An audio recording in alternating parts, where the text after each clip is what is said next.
and want to thank you again for sharing your wisdom with us and for continuing to stay humble by managing Berkshire for the benefit of all of us without any big 2 and 20% fees, without stock option plans.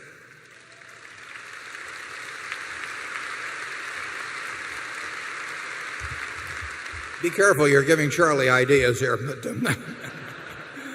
I am a little disturbed by remarks from another great investor, from John Templeton, who continues to say that you are narrow-sighted in not investing more overseas. What would it take you to go truly global with Berkshire? Well, that's a very good question. And I would say that I know I probably bought my first stock outside the United States at least 50 years ago. It is not that we have not looked in the marketable securities field beyond this country, and we've made some investments there. It really wouldn't make any difference to us if Coca-Cola was based in Amsterdam or Munich or Atlanta, as long as they had the business they had.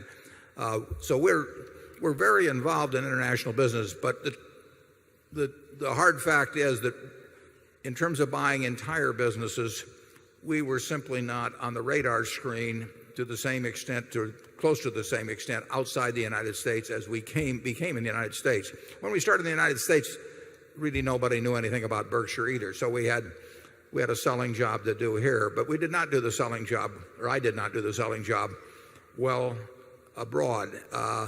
And thanks to Eitan Wertheimer, he found us, and I think has contributed in a very significant way to getting us better known. We have no bias against buying either marketable securities or entire businesses outside the United States. Eitan is even planning a little procedure to get us even better known, get Berkshire even better known outside the United States, and I'm going to participate in that with him within the next 6 or 8 months. But we can be very validly criticized for not making a better effort to get on that radar screen. I think it's improving. We own a number of non-U.S.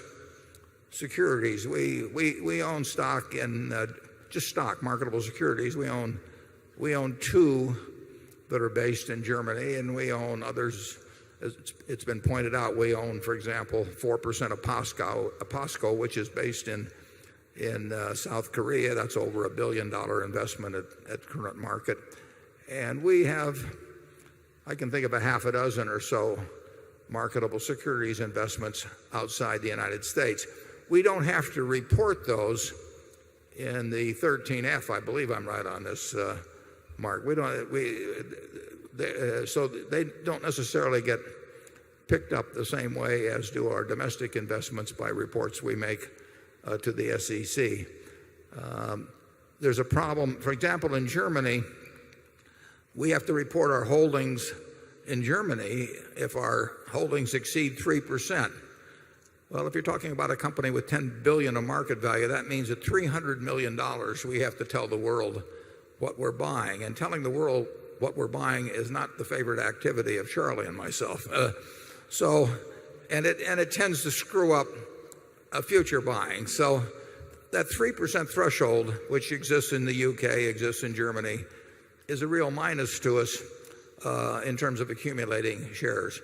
But I can assure you that the entire world is definitely on our radar screen, and we hope to be on its. And Charlie?